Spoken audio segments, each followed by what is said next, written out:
Hey guys, what's up? Hope you've been enjoying the day so far. Andrew is gonna go have a nap now. I'm sure he's probably pretty tired. It is 7 o'clock there, 2 p.m. here on the East Coast, and I am welcoming Mr. Alex Panias of ScaleMath, and he's also been helping out a ton when it comes to the summit as well. So we appreciate all of his hard work. His talk is titled "The Role of AI in Content and SEO: Our Current View." I am a bit of a geek with all this stuff. I'm really into all the AI things happening, so I'm really looking forward to your talk, Alex. I'm gonna play a quick ad from our sponsor, and then I'll just let you introduce yourself and take it from there. Awesome. Join North America's cloud computing industry leaders at CloudFest USA 2023, May 31st through June 3rd in the heart of Austin, Texas. Register now, cloudfest.com/USA/web agency. All right. So great to be here. Excited to be presenting on this topic. I was in the networking lounge earlier today testing out a new mic, and it was funny because I also sort of pre-gamed the whole content of the talk with a bunch of amazing people. So let's dive right in. First off, I want to start with a bit of background about me and who I am in the context of the talk. I'm Alex Vanias, founder and CEO of ScaleMath.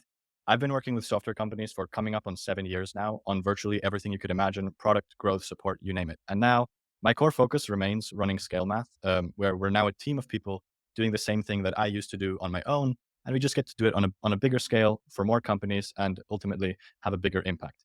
And it goes without saying, in the context of the talk, a big part of what we do is content. So I want to start this off with a little bit of a disclaimer. This talk has what some may consider strong takes on certain things. They are all opinions, thoughts, and commentary based on what we are observing in our work and ongoing analysis of search, which I am not undertaking in isolation, but I also understand that nothing I say here is pure fact that cannot change, as is really anything. So the one thing we can say for certain is it's a very fast moving space that all of us should be keeping a very close eye on. So to start this off on a bit more of a lighthearted note, and I say this in jest because I know Stephanie and Andrew are working on Bertha AI, which is an incredible tool for AI content, which is that most of us know AI content right now as AI generated content that isn't factually accurate or content that still can't be considered truly original. This is a very harsh take, not necessarily one that I agree with.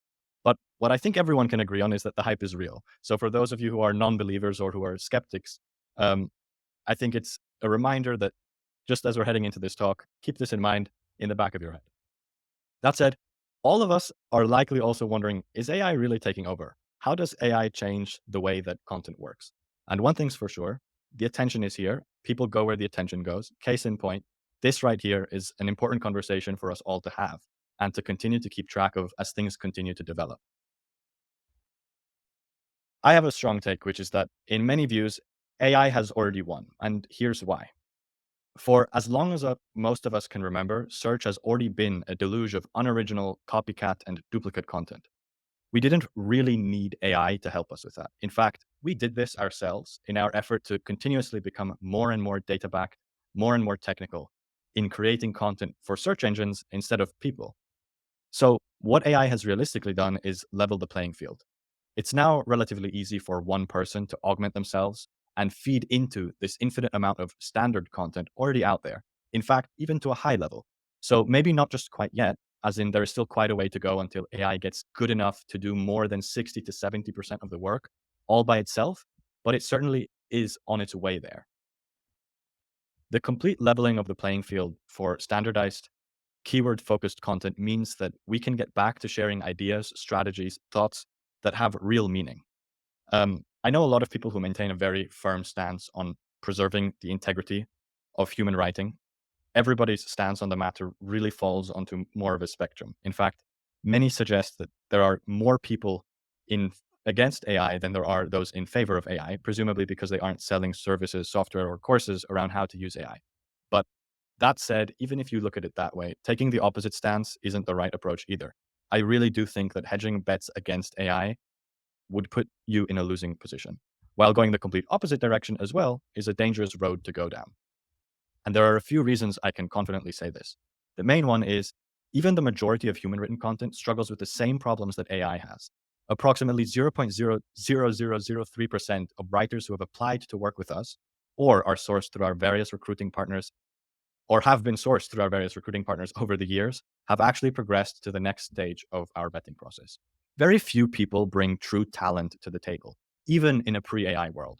The level of talent and experience and high level of thinking, all of which are characteristics that many of us who run our own businesses out there are looking for when we're hiring. And this will always be valuable in some way. Only the standard has now been raised. That said, it also isn't necessarily depending on what you're doing. Even the most talented will benefit from using AI to protect their schedule so they aren't focusing on low ROI activities, something I do believe will continue to be the case, especially things that we aren't specifically committed to being the best at and continuously getting better. That being said, and I had this conversation earlier in the networking lounge, one of the issues that I see, and it obviously varies from person to person, about using AI as a force multiplier, and I myself hover between how I view things as well. And I was hesitant to say this because it seems like a very harsh, biased take. But for me, the effort of trying to use AI tools to improve your workflow can often outweigh the reward. For context, the bias here is not that I don't want it to work, of course. We would be able to do more as a team if we could with these tools. So maybe I am just a better writer, or more likely, just worse at using the tools than most people are. But I find that working with AI tools tends to hinder me more than help. It definitely depends on the type of content, but I never found getting ideas, thoughts, and ultimately fleshing that out into a full post to be that a time consuming or long drawn out process. That being said, the entire point here is even if it hasn't gotten there yet, AI soon will get to the point where it will be helpful in this form. And we can focus more so on what makes our content different. So by cutting down the amount of time needed on previously unskilled work to be completed, I can focus on putting together things like the contents of this talk that really I feel like only I could really be saying what I'm about to say. I don't think this is something that any AI software out there could write, or I should be slightly concerned. This is why we're betting on something that we're calling dinner party content. Content produced for people, by people, not generated, not written, but produced. It's an approach that we've actually been putting in practice from the very inception of us as a company. But we've never really taken the time out to define it as a true method, something that needs to be learned, committed to, and reevaluated, questioned every single time you work on a new piece of content. And a method that is actually, in fact, applicable beyond just content, beyond just written work that we do. So let's break down why and exactly what this means.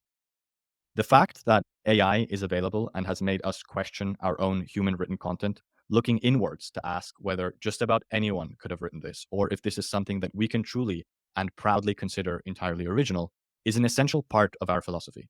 The outcome of this is a net positive. We are making sure that everything we are producing is worth producing. And I think this is how everybody who is approaching AI content, the use of AI in their product, should be thinking of things. It's worth noting that in our experience of using a range of AI detectors, the portion of false positives is very high. We've run a number of tests on content and we know that it's been written by AI and the content has returned a false negative. And we also get a ton of content we know has been written by a human returning a false positive. Our feeling is that as of yet, these classifiers are not able to truly determine that content is AI written. And I mean, it's quite clear to see why that would be the case. But the point is that even with AI detection tools being a bit of a mirage, it's not really something that you can rely on in your process nowadays anymore. The point is that the fact that we are having to question whether something could be written by AI or not, and that we have AI as the baseline of work that it can produce, encourages us to strive even harder to create content that is truly unique and doesn't in any way read as though someone else could have possibly written it. And this is a super valid point that, again, I'm really glad came up in a discussion earlier in the networking lounge, is that now that we have the baseline sorted by AI and we can accelerate the amount of work that we do, if we are on a time crunch, this means that the people we have working at companies for us, or those of you out there who work for other companies, it means you can now focus on the most meaningful parts of your work and take advantage of AI to save your time on the tasks that don't really need to be done by you. So, getting back to the core point, AI has won in our effort to become incredibly technical, incredibly data driven in everything that we do. Let's be honest with ourselves. Creativity has in many ways gone out of the window. Maybe not quite, but it is coming. It won't be long until what has long been a deluge of copycat content, and I mean pre-AI, pre-ChatGPT, before any of this came. The majority of work that's out there is derivative of what other people have already done. And not that that is a bad thing to some extent, but if you look at the average SERP nowadays for anything in the WordPress space, the majority of content is boilerplate and in many ways tone deaf. to the company that has actually put it out there. Most of it reads like an article that could come from a content site from anybody in the space versus it actually coming across as though it's written by subject matter experts working at the company. And this is because this is something really difficult to do. This is the leveling of the playing field we discussed earlier, the standardization. So, does that mean that content has reached its shelf life? Absolutely not. In my view, this really is the greatest opportunity I've seen for content and companies in the last decade. The playing field has now been leveled, so we can get back to sharing ideas, strategies, opinions, and our unique approach to things. Things that have actual value, because AI can take care of the stuff that we can do easily and we don't really want to, so that we can be in the right headspace and focus all of our energy on doing the things that are truly meaningful. In short, we can get back to adding value. Now, you might be wondering what this means. If you go back to the concept earlier of dinner party content, is that just thought leadership? Which, for those unfamiliar, is a buzzword that's been thrown around quite a lot over the last few years. I think ever since I came into the industry, this has been a way for freelancers and agencies in the space to position themselves as, oh, we do thought leadership content. And in-house marketers have been saying it as well for the longest time. It's this approach that we can just say we need to do a certain type of content for the sake of being different and for the sake of having a unique approach.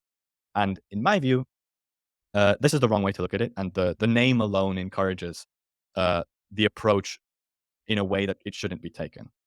So while in some ways it is a good line of thinking, in our view, it really is not the right way to think about things. And also, I mean, I'm speaking a bit for myself, but also for most of the other marketers I know, it's also not a way that people really enjoy talking about their work. So we're having a go at coining a new one, which is dinner party content. Content in line with discussions that you'd have over dinner. So imagine for a moment you're ScaleMath, a company targeting software startups typically working towards or already well past the 7-figure ARR milestone. Put simply, dinner party content is content akin to the discussions we'd have with our ideal clients over dinner. Because even with the rise of AI, you bet we're still going to be enjoying conversations over dinner. Possibly excluding those about AI, but you can bet we're still going to be enjoying conversations with our customers over dinner, over Zoom calls. The question that people have when it comes to this is, does this mean that informational content at all has no more place, and what you need is this thought leadership type of content? And my view is no. I think people will continue to search for informational content, and being there to serve them is as essential as ever, but it just is no longer what's going to get people to remember you. And as has already been the case, most will get the information they need and bounce. Which is why in every aspect of your work, you have to apply the mindset of sitting next to 3 to 4 of your ideal customers. Whether you're building a feature for your product, writing an introduction to a blog post, writing even a simple piece of informational content, are you serving your ICP, your ideal customer profile, A, as good as you can, and B, better enough to the point that it will be memorable and have an impact? Next question I often get about this is there a framework? Is there a way that we can do this at scale? Is there a way that we can replicate this? And the answer is no. The second question that I pose is, should there be a framework? And in my view, the answer to that is also no, at least not right now. And that's because the bits that can be standardized have already been standardized. The parts that lack originality have enough frameworks as it is. So at least for the time being, I can't think of a form that a framework could take to successfully distill originality into a simple process without implying that it is inherently simple and can just be sprinkled on top at the end of doing any work. This is a super recent one, so not sure how many will have seen the movie already. I saw it, for better or worse, the weekend before I'll be giving this talk for the first time. And the people I watched it with, as well as the internet, widely agreed on one thing. It featured a cast that's generally very, very light and was probably written by somebody who is really talented at what they do. The point here is absolutely not to discredit the effort that went into this movie. Of course, quite the opposite. It's to highlight how difficult originality and quality really are to achieve. Because this movie came across and was received as something that ChatGPT could have written, and as excruciatingly dull and average. Now, these aren't my words. I'm not here to talk bad about the movie. The point here is this. Our mission, and I think most of the companies that are watching this should agree with this, remains to make the internet a more helpful, informative, and enjoyable place for other people. And in my view, this intent is stronger than ever. Everybody can now produce a baseline of standardized content. This places the work that we as people do and others that really put in the work in a stronger position than ever. This does, however, hurt those that have thrived on playing into the mass market of producing larger volumes of content, all of which are quite generic, basic, and lack original thinking. And more than ever, this sets apart what many of us are capable of doing from what the most of us out there can do. So the majority of people will not be able to apply this approach to content. That those that figure it out, those that put in the effort and actually manage to do it, will realize that this is the future. People are starting to realize already. I mean, Yoast, the founder of Yoast and now at Amelia Capital, was saying this the other day on Twitter as well in a conversation about whether content actually being good is just the result of an algorithm. How difficult it truly is to do 1% better. And the truth is that content that is just marginally better is already difficult to produce and has already been difficult to produce with human effort pre-AI. Content that contains original thinking, is written by subject matter experts, and that people actually want to read is more valuable than ever. It's also something that positively we're seeing companies valuing more than ever too. And it's easy to see why, because this type of content is quickly becoming the only type that's actually valuable and worth investing in. In fact, my personal view is that this has long been the only type of content worth investing in. And that's because this is the type of content and this has always been the case in my opinion, not only able to rank and generate clicks, but also perform in so many other ways. Let's go through a few of them. So, what are some of the other benefits that this people-oriented approach to content has?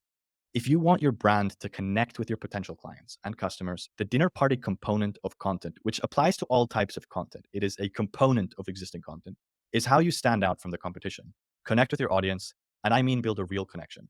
But let's break down what success looks like a bit further. Our content improves retention among existing customers. This is particularly applicable if the product being sold is somewhat complex and has a higher time to value or a learning curve. By publishing educational content, we're able to help our users figure it out, achieve their goals, and ultimately stick with us for longer. Our content helps with revenue expansion. By reading articles you produce, you want your users to discover some functionality that isn't available on their current plan, and therefore upgrade. Or by helping them grow, we teach them to scale their operation, leading them to first get more value from their current plan, and then eventually lead them to upgrade to a larger plan. Our content fuels word of mouth. When you teach your users something cool that they haven't seen before, or at least not in the way that all of your competitors have already shared it or presented the information, especially when it helps them be more successful and achieve their goals, you're giving them a talking point to share with their friends. The traffic that we get to content leads to the mere exposure effect. The more eyeballs you're able to get on your articles, which you will if you take this approach to content based on the previous benefits, the more people will naturally mention and the more familiarity you will have with your brand. Next, our content helps reactivate past customers. The most common way this is true is by sending churned users on an email list, all the new features that you've added, sharing resources, etc. Whenever you have a mechanism built into your content where you talk about your product, which if you're picking the right topics to write about, should naturally be the case, this mechanism is just built in. Our content helps us build a solid reputation in our field, at least as it currently stands. AI-generated content isn't going to build your reputation. But what it can do is it can help you automate and simplify and cut time away from the menial work of producing content that does this, because people want to buy from people who know what they're doing. By publicly sharing your knowledge, you position yourselves as a credible expert that people can trust and actually want to buy from. Next, content can fuel paid acquisition in various forms, not always in PPC, but also written guides, resources, ebooks are huge assets for conferences, conversations, which means sales material and beyond. And this is the type of stuff that people need to be involved in and obsess over, getting the wording, the phrasing, and the approach right. Next, content helps remove strain from customer support teams. The more and better educational resources you have, the fewer support requests, and ultimately the better experience you're going to be able to provide your customers. Your content will help you get featured. The chances of people talking about what you're working on if you aren't mentioning it on your own site are a lot lower than they would otherwise be. Creating content that appeals to an actual human, there's a good chance they'll pick it up, share it, and want to talk about it. Case in point, this summit. We're having people come together to give talks. People who have put time into curating their thoughts, opinions based on the work that they're actually doing, the experience that they have from being in the industry for over 10 years for a lot of us here. The list goes on. So let's produce more content for people.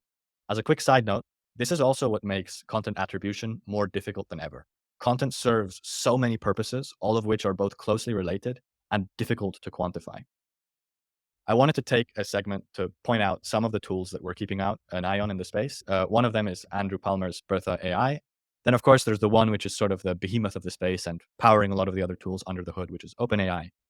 There's a lot of incredible stuff you can do with their APIs as well as ChatGPT. We do use it as a part of our work sparingly. Then there is, of course, DocSpot, which is by the creator, by the CTO of WPMU Dev. And it's a great tool that essentially lets you crawl your documentation and create a chat bot out of it. This is a really interesting implementation. I think we're going to see a lot more of these types of implementations and done and improving over time, because right now DocSpot is useful, but I think the amount of work that you can do on this front with AI is huge. On the support front is absolutely massive. I was speaking with James from Saturday Drive earlier, the people behind Ninja Forms and Caldera Forms, as well as a bunch of other software in the space. And they have a in-house solution that they built, which essentially drafts replies to customers when they get emails. And this type of stuff is hugely valuable, especially once it's built into a system that can learn from the replies that you typically send. Think of plugin developers in the space. The most common questions they often get is, what is my plugin license? I'm looking for my license key. Where do I find my license key? These can all be automated. And even further than that, it's not just the pasting the canned response that can be automated or spun using generated AI generated text. It's also the fact that eventually the tools will be connected so that you can ask via email for your license key, or a customer will do this, and you can automatically have the reply, get the licensing key from your licensing system, whether that's WooCommerce or easy digital downloads, and reply that back to the customer. I think we're really only beginning to scratch the surface of what's possible. And then the next one that's been hugely useful in our workflow so far is Missive. So I'm sure this has happened to quite a few of you out there. You've been CC'd on an email thread that has, maybe 30, 40, or even more emails in it. And you open that and you think, okay, I'm going to have to quickly catch myself up by reading through all of the emails. And you quickly get lost, A, because of how emails are formatted and how the inline text is sometimes hard to dig up, but also simply because emails are very, very boring to read and catch up on. Missive is an email client that we use internally. It's absolutely incredible. The experience and user experience of it, UI-wise, UX-wise, is great. But they also have an interesting summarization functionality built in, which is one of the more basic implementations of AI, but it's hugely useful. You're invited to a thread which has 48 messages. You can catch up on it in less than 10 minutes just by reading the summary, and then you've already have a reply drafted, ready to go back to them. I think this is the stuff that we're going to start to see more of. And I have a handful of other predictions, which is that video and audio content, so stuff in this format, is going to increase. So not AI generated. I think like the stuff where you have people, or like, I don't even know what you would call them. You have what looks like a person appear on video speaking to you, and it's all AI generated. To me, this is not something I would enjoy watching. So I don't think this is going to stick around. Those types of tools to generate that I don't think will stick around. I think the importance of content that is truly human, so conversations in video and audio form, the value of these are only going to continue to increase, and as will the written word. I mean, to the credit of the entire talk so far, is that everything that you write should be based on conversations. It's all content is conversations and experience at the end of the day. It's what you know and talking to other people and sharing ideas. And AI can automate the stuff that's already out there, but it can't just sprinkle on top your thinking at the end. That's not how it works. To produce truly, truly effective content, it does take talent and skill. Then the next is that, there's going to be an increase in this is similar to the first one, which is, so reading an article from somebody who's done something specific. If I'm trying to build something like Trello, I'm more than likely to check out the blog post that the Trello CTO wrote in 2014 about what tech stack they built their product on. Or maybe not, because they used MongoDB, and I know there's quite a lot of people who are against Mongo nowadays. But the concept is you want to hear from specific people. And being able to distill these ideas into blog posts is very difficult to do, especially when you're doing it for other people. So let's say in the context of Vito, a lot of his ideas are in the form of YouTube content, in the form of talks that he's given at summits, or in the form of conversations that he's had with people on his team. Now, distilling him and adopting what is essentially Vito's brain and being able to communicate on behalf of Vito in the written word is incredibly valuable, because as a CEO, you want to augment what you can do. So you can augment the simple generated content, but most of the time you're not really going to be involved in producing that anyway. So AI doesn't play a huge role, because you'll have people do that for you. And then, of course, you continue to do the video and audio stuff yourself because you're the face of the company. Now, when it comes to the written word, this is an element of where you need to find people who are incredibly good at asking the right questions and having the conversations with you so that they can go away and then produce content that is in line with your thinking, your entire method as a company. Next is that the demand for exactly the type of content that we're really talking about is foundational to everything. I think the funny part about the word dinner party content and why I think it's a better way to think about things than thought leadership is dinner party content is anything that's worthy of actually talking about with your ideal customers. So if you think thought leadership, you're thinking of some fluffy article about why Basecamp is moving away from AWS, for example, and why they're moving all to their bare metal stack. That's like a piece of thought leadership content. I'm not saying that they wrote it with the intent of it being thought leadership, because I think that's an exception. But if you go out specifically thinking, I need thought leadership, you're going to end up producing something that just comes across like you set out to create thought leadership content. Whereas dinner party content is the idea that it's something, whether it's a conversation that you're going to have with somebody in the form of a podcast, a video, anything like this, or a talk that you're giving at a summit, that it's valuable enough that you would bring it to a dinner with somebody that you're going to have a conversation with. And then the last is that tracking the ROI, and I think this has always been a huge struggle. Again, something that Yoast went onto the 20 VC podcast to talk about, which is a very interesting episode. Highly recommend listening to that. Which is Google has made it incredibly difficult to track anything other than paid advertising effectively. And Google doesn't bear the entire blame for this. It's largely because content plays into so many different things, as we covered earlier in the talk, that this is really the case. And I think this is only going to continue to become harder over time. Now, a question for those of you out there, and I haven't pulled up the chat in quite a bit, so I can't actually see if any comments are coming through, but a question that I just ask as a bit of a Hey, did you call me? I did. I was actually Telepathically? you shocked me there a little bit when you came in, not gonna lie. Sorry. I was just actually gonna hop in anyway and see if maybe we could play a quick ad, and then there are a few comments and things in the chat that I'll share. So let me just pop up this ad real quick. Okay, we'll be back in 12 seconds, everybody.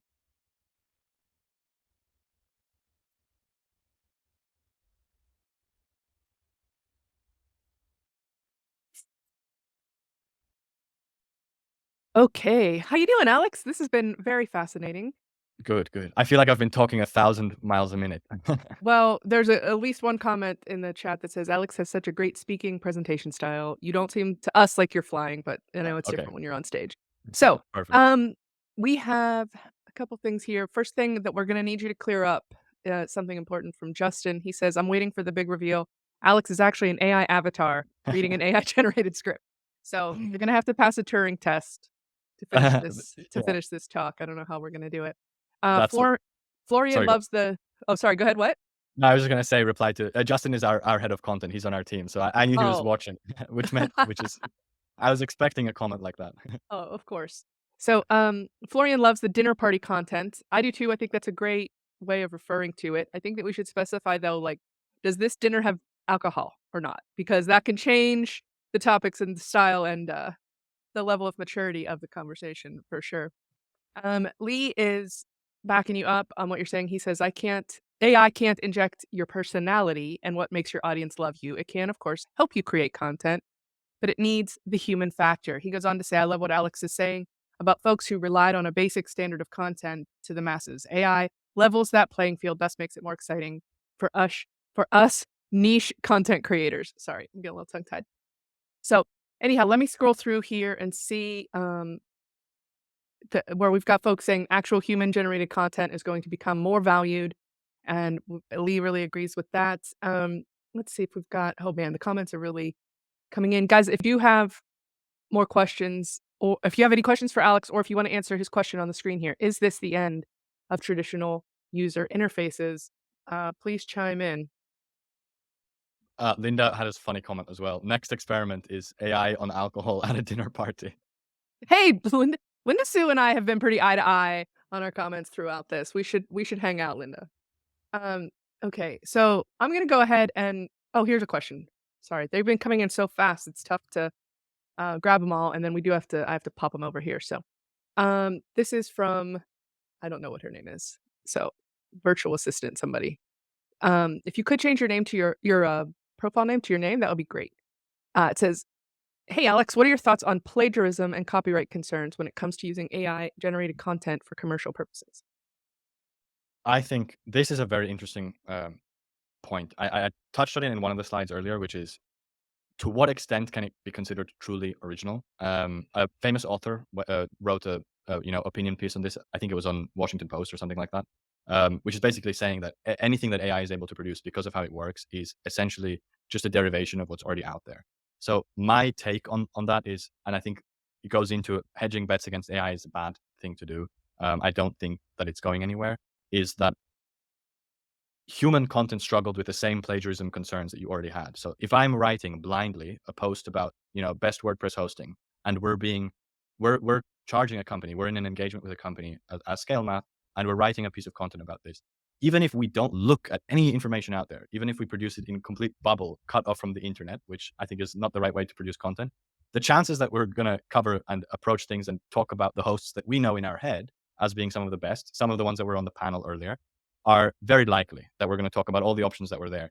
And the chances that the next person did that already is, it's pretty much guaranteed. I think the issue comes more so when you do have one person that has a unique idea. And I know some developers are very opinionated about, GitHub Copilot as well, because it uses the training data of what they have in their repositories. And is that really okay? Because if you are doing something really, novel in your code or in the approach that you have to something, and then Copilot is just going to suggest some variation of it to the next person, that is in a way concerning. So I think to that degree, there's always an element of concern, but I think at the same time, humans will do that anyway with what's publicly available. And at the moment, ChatGPT and what OpenAI is doing, to my knowledge, is mostly trained on what's publicly available.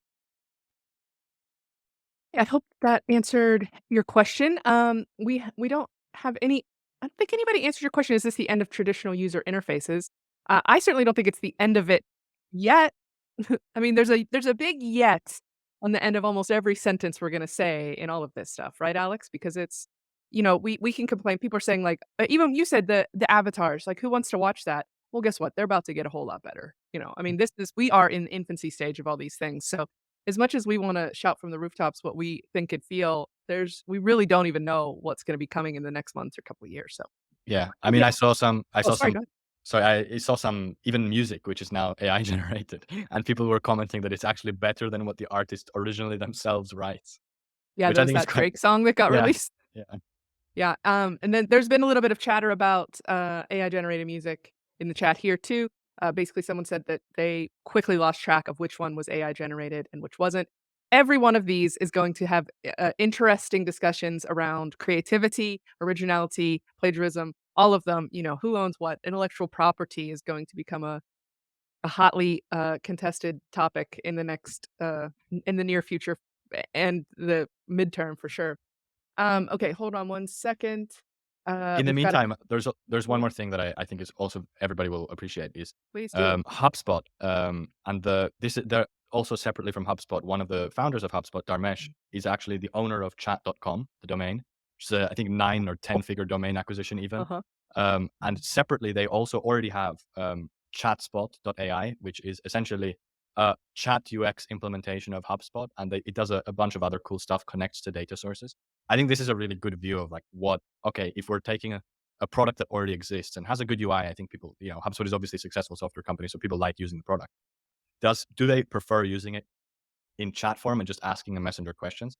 I personally think that, pretty user interfaces and nice workflows aren't going to go anywhere. I'd rather like to add a lead to HubSpot, I'd much rather actually go in and add it in the user interface versus saying like, add Stephanie from here.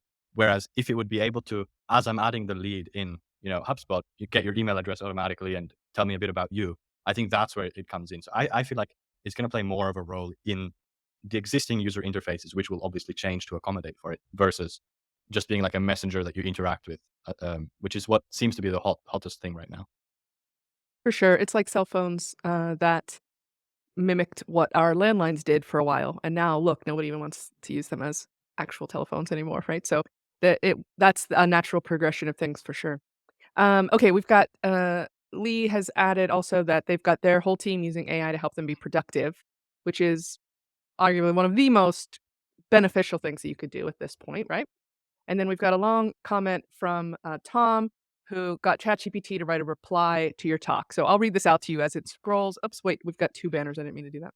It says, "Hi, Alex. Thank you for your great talk on AI and its impact on content. You've made some interesting points about how AI has leveled the playing field, making it easy for individuals to produce standard content. However, you rightly point out that the hype around AI-generated content is real, and there are still many challenges to overcome before AI can replace human-generated content. Thank you for sharing your insights."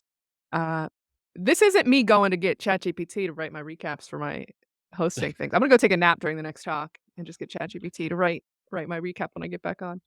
Just kidding. Anyway, pretty funny. I'm gonna get out of your way and let you wrap up your talk. Do you have a few more slides? A couple more slides, yeah. Okay. And then, so you've got about, let's see, 17 minutes left, and then, I'll come in a few minutes before or right when you start to finish up your slides. We'll see if there's any more questions, and we'll run one more ad. Awesome. I mean, I'll probably finish earlier, so if you want, you can just come in Sure right thing. after I finish, and we'll continue talking and looking at the chat. All right, so yeah, there we are. It's the end of it already. Stephanie, no, I'm All right, joking. that was great. Thanks. That was I knew that was gonna happen. I saw what the next slide was already. So, um, yeah. Sorry. This is a Um, perfect time to have a little ad from our sponsors. What do you say? I'll be right back.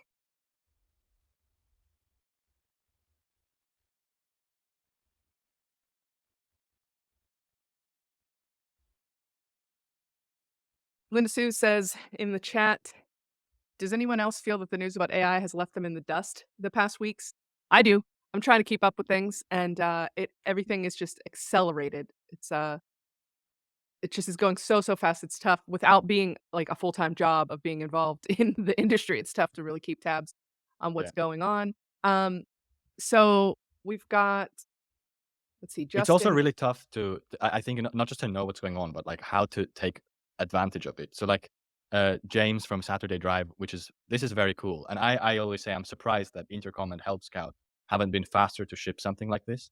Um, which is the drafting of replies to support, questions, which are that's very easy to do. You have the whole database of answering questions already there to train the model on. So surely creating from that your knowledge base and documentation that you have, um, being able to replace a huge amount of support effort or speed up the efforts that your existing team is doing would be possible. But then they haven't done that yet. They built that in-house though, which is really cool. I think even if you know, like, oh, AI can play a huge role, a lot of us are not really thinking, okay, I'm going to go out and build this now myself, because we're kind of hoping that the other guys are out there doing that for us because we don't want to build the software ourselves. I just call Andrew. I'm like, "Can you please make Yeah, me this?" And he's like, exactly. Uh, so let's see here. They're laughing in the chat that you were trolling them, and it must have gone over my head. I missed it. What did you do? Oh no, it was with the slide. Like I knew that it was the last slide Oh, then it was just directly when you left the room. So I know I wasn't trolling the audience. I was more so Oh, trolling you were you. trolling me. Thanks a lot, Yeah. Alex. All right. I see what's happening here.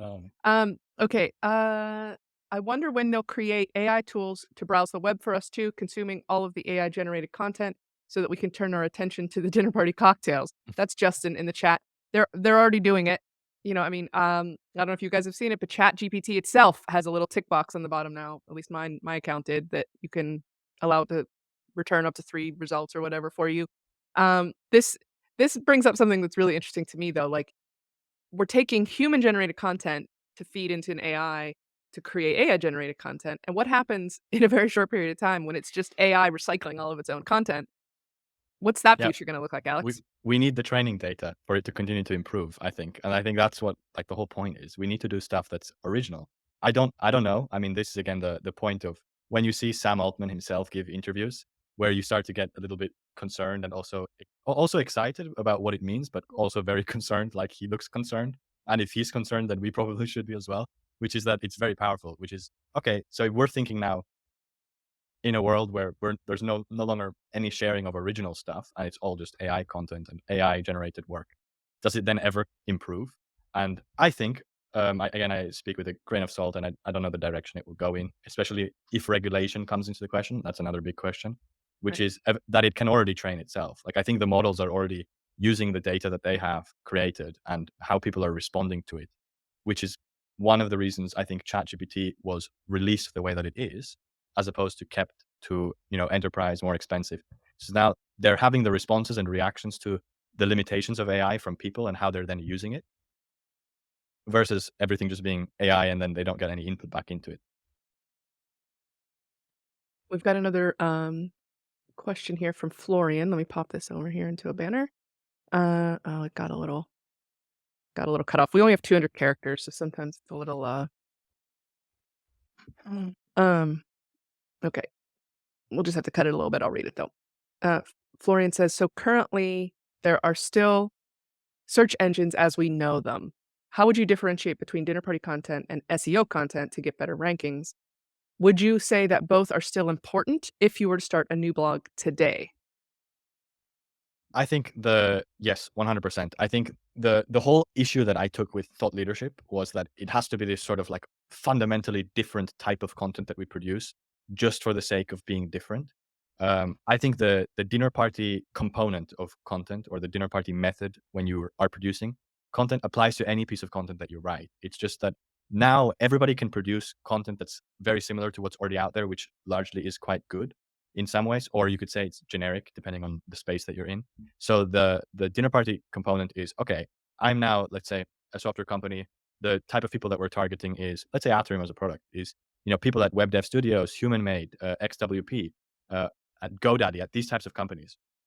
If we want to reach them, is what we're writing really actually going to appeal to them? And that applies to search-driven stuff because from the data that we see, people are still searching for informational content where they're actually clicking through to the site and landing on the site and reading the post. And the reason this is the case is the same reason I think it can be related to when Google did rich snippets. And then a lot of people, this is many years ago, people started to panic like, oh, Google is taking traffic away from the publishers because the result is, and the answers are just shown directly in search.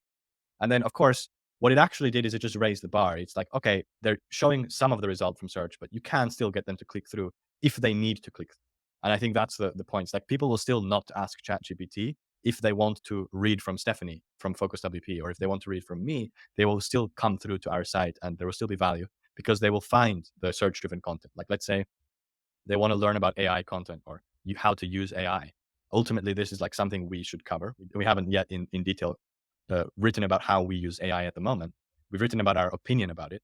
And you're still going to search for this, land on the post, and the post can be, whether that's then partially AI generated or not is up for debate. But it doesn't mean that you have to take a completely different approach to content. Like, oh, I can only write about why ScaleMath hires in a certain way, and it doesn't have to be a topic that is thought leadership style, i.e., doesn't have any search volume, doesn't have any way to drive search traffic. I think the best approach is when you have both. Like, you can drive traffic from search, and you can let your opinion shine through in the actual post, so that it's more valuable than what other people have written. And of course, that's opinionated because maybe what we write to some other people is considered less valuable, but hopefully to the people we're targeting, it is more valuable. Very interesting. I do think, me personally, when I have a question in mind, um, if I want a single answer, I ask ChatGPT, and Yeah. if I want to see a few options, I do a web search. The example that I usually give is when I'm looking for a recipe. Like, I wanted a margarita recipe a few weeks ago, and you can go to ChatGPT and it just boom, it gives it, but it has no context whatsoever, no anything about it, and I can go still, to have humans involved, where there's multiple different ones and it's different. Oh, I didn't know you could make it with orange juice, or different things like that, and then you're getting reviews, or it's a site that you trust. All of that, um, as you've said, Alex, I don't think that's going anywhere yet. Yet, I mean, we are still human beings and we do have a social need. We need to interact and things like that. But there's also there's also some chatter in the live chat. These guys are cracking me up today. Um, so they're talking about things like saying please and thank you. So that whenever our AI overlords take over, that they'll treat them kindly. How do you feel about that? I say that whenever I see a friend in person, I see them using ChatGPT and they're just like giving it demands. I'm always like, you guys should really be more careful because they pretty soon, when they're our bosses, they're not gonna like those of you that weren't nice with them. Yeah. Yeah. I do the same thing too, but I just think that's like I say please and thank you to my Alexa too. I don't wanna build ugly habits in myself. I don't do it because I think they're gonna take over. I just do it because, like, I think it's good. Um, yeah, so lots of folks in the chat talking about their experiences with shopping. The virtual assistant, whatever his or her name is, says that they stopped using Google search a long time ago. It been that long ago. It's Yeah. only been like 3 months. This is all the 5 It's months this has crazy all been happening. how young it still is. I can't not use, like, I do use ChatGPT for, like, certain things, but like you said, you lose so much context when you're not actually knowing who you're reading it from, and you don't see all the other information on the site, and I don't know. I can't imagine consuming, for certain things, content in just like a chat window where I'm asking sort of like a personal assistant a question like, "Oh, can you get me this?" And then it gets me the content from some post on the internet or some combination of content on the internet. But I prefer to have context for most stuff that I do. And I think, from case in point, I don't think Google is going anywhere soon. Whether that, again, like we say, we're sort of speculating in a lot of ways. Well, they're not dumb, and they've been using AI for a long time. Wait, somebody asked in the chat. Let me see where that was if I can find it. Do you think um somebody said who's going to win basically? Bing or Google or which ChatGPT one? or Oh, um oh, Bard. I don't know. Bard, yeah. I think so I saw Google seems to be taking the jabs a bit at OpenAI, saying something to the effect of, we're being careful with the rollout, unlike some of you.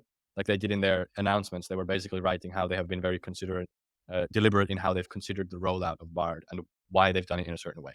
Then other people are coming to say, actually, this is all just, marketing speak. Realistically, they don't have the product in a good enough state, and they're just making excuses for why it's not as good as what OpenAI has done. And I edge more so on the side that their leadership is actually having a stance on it and how they should implement it, but also that their team has been slow to step up. Like it's a combination of both. They've been slow to step up because there's resistance to it internally for obvious reasons. But who will win? Difficult to say. I think OpenAI will long be the winner because what they've done is they've become like the Stripe of the payments industry. They've become for AI. So like the majority of AI tools that we see or integrations in existing platforms built with AI are just going to be using OpenAI's APIs. I don't think Google will get to that point. I think eventually their model and the way that Bard works will be as good or better than ChatGPT as possible. But being the actual, like, under the hood layer behind a lot of the other services, I don't think Google is doing that, and because they haven't started with it yet. Linda says, "We are training AI to," this is in reference to the being polite. "We're training AI Yeah. to learn humans. I hope nice humans outnumber the other kind on so many fronts." I love it. Well, that's really funny because, yeah, remember that little experiment that happened with Twitter a while back? Like, early days, they were training on Twitter data, and it took something like 24 hours for the AI to become completely racist Oh and yeah. just, like, mean and all this stuff. So, um, Jocelyn says, "This has been a great presentation. The information opinions shared are very insightful, even the ones I have to spend some time thinking about." Thanks for saying that, Jocelyn. So what's next, for you, Alex, and what's next for the folks that enjoyed hearing your thoughts on this? How can they connect with you? And they can see you on Twitter there, I see that, but what if they want to learn more about ScaleMath? Yeah, best ways to see me, find me on Twitter at AlexJPanayis, and then you can also just shoot me an email at Alex. Sorry, thinking it's a username as well. Alex@scalemath.com, and I'm happy to have a conversation one-on-one with a lot of people. I'm more than happy to. I think this For is for super interesting. clarification, if you're just listening, that's Alex J. Panagis on Oh Twitter. yes, sorry. It's a tough one. It's a tough one. And No. I'm super interested in this too. I'm gonna give myself a tiny little plug. I'm starting a podcast on AI stuff, but it's not for you geeks. You can sign up if you want, but it's for like people that are just more non-technical, but they see this happening because it is spreading to mainstream. So Yeah. they're doing things like, it's on the Today Show and it's on the news and they're hearing about it and they don't understand it. And so me and my dad are starting a podcast where he just asks me questions and I explain things to him. So it's called Oh, I love that. thesizzle.ai. So if you want, it's going to drop in the next 2 weeks or so. I was really hoping to have it ready for this, but speaking of a podcast, next session is about starting a podcast. So all kind of fun stuff happening. Thanks so much for, oh, Linda says this one went really fast. It did for me too. Thanks so much for being here, Alex. We will catch up with you later in the lounge and maybe in the after party. All Amazing. right. See you. Bye-bye.